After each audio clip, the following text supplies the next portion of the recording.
Good afternoon and welcome to, I would call it our weekly livestock market update, but it's not. We're a couple of days early. University of Missouri ag economist Scott Brown testified today at the House Ag Committee hearing, and we're going to talk a little bit about what happened there and some of the things that are being discussed. Good afternoon, Scott. Good afternoon, Megan. All right, so really the first hearing for the House Ag Committee in the new congressional session, and they're setting things up for the 2018 Farm Bill discussions. Why start with the rural economy, or why is it a good idea to start with the rural economy? Well, I think when you look at where we are today, prices have come down a lot for a lot of commodities, and there's a lot more concern about where we head as we look ahead in terms of prices and so forth. And the ideas of what kind of safety nets do we need? What kind, are they working today? I think all of that kind of sets the stage for what do we want in the next farm bill. If current programs aren't working, do we need changes, or are current programs working fine and we just need to continue them? I think that's really where we set the stage today with the hearing. Scott, you were one of five ag economists that testified today, and it really seemed like all five of you were on the same page when it comes to what's going on in the ag economy. Let's start first and talk maybe a little overview about how things are and what things are shaping up to be for 2017. Yeah, well, I think when you look at the overall, and you'll find economists all the time talking about the averages when you look at the economy, I think the averages still look very good.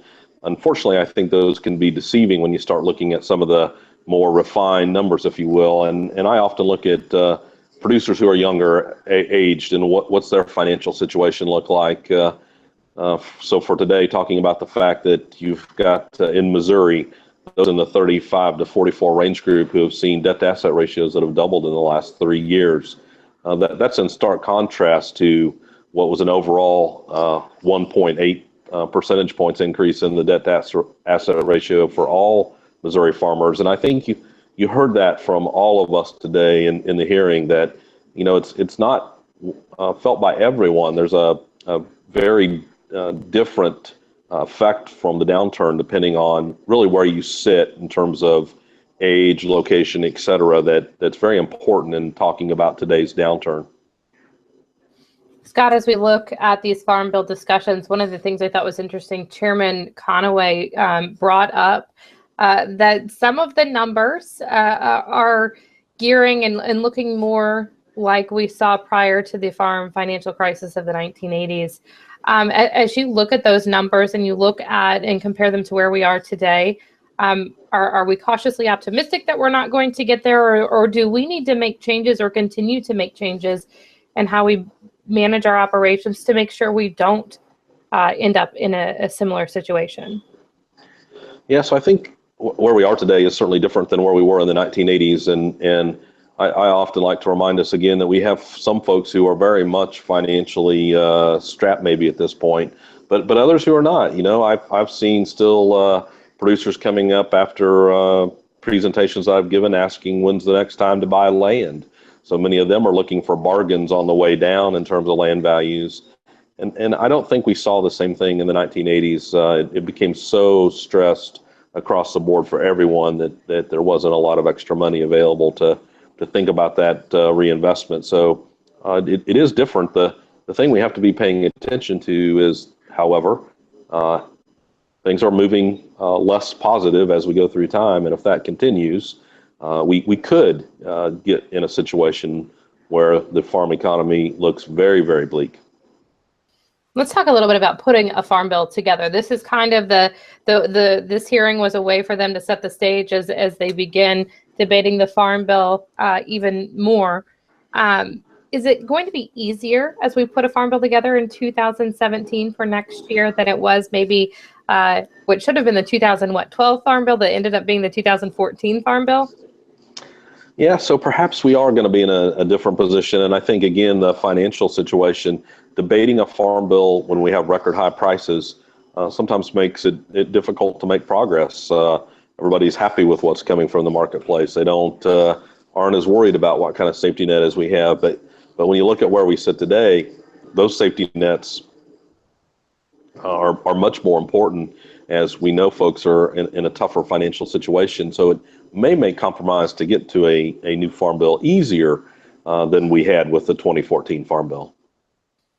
I'm assuming crop insurance and that safety net is there or is a big concern for all parties, whether you're row crop, livestock, or dairy, cotton, peanuts, whatever it is.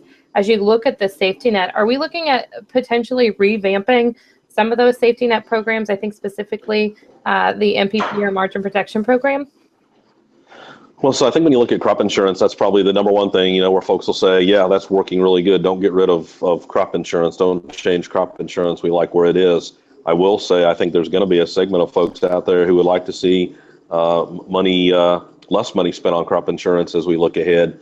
So we'll have to see how that debate unfolds when you turn to dairy policy in particular. So margin protection program was kind of this hybrid, if you will, between crop insurance and an old price support program.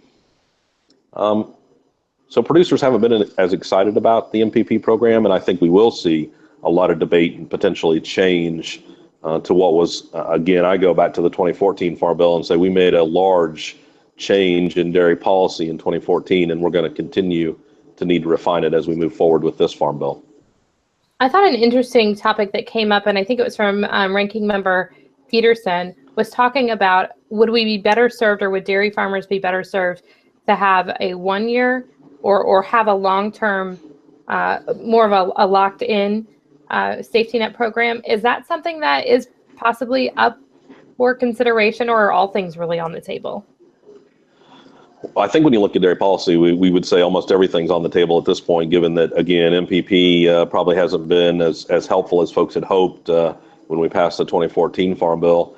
The idea of keeping people signed in for a longer period of time maybe makes them make better choices in terms of the level of protection they need, where they get to choose right now year by year.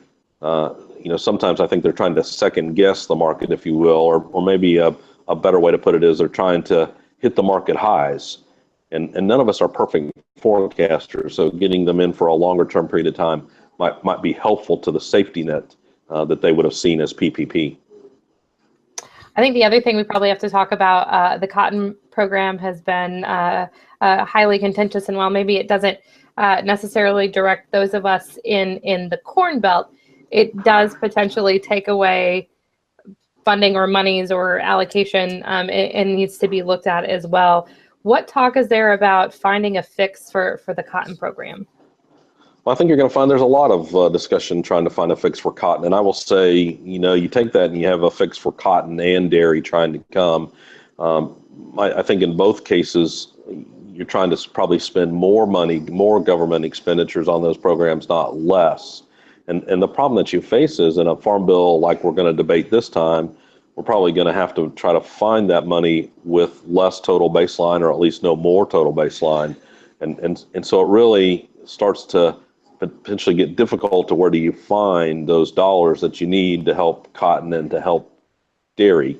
And do you start this fight among commodities, if you will, as you look for baseline? So I think those two commodities certainly are the ones that stick out that are asking probably for more support in this next farm bill, and how we get that support without spending more government dollars is going to be very difficult. It'll be the tough part of the task, I believe, in writing the 2018 Farm Bill.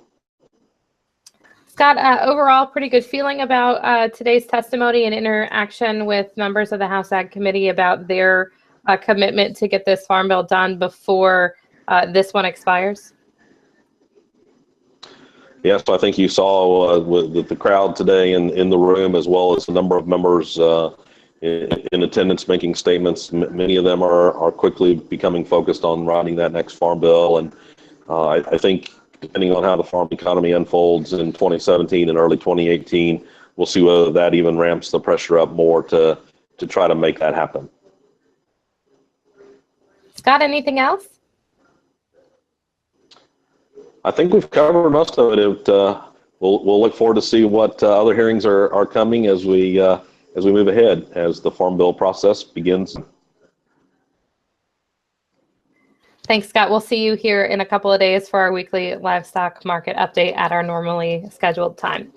Reporting for Brownfield, I'm Megan Grebner.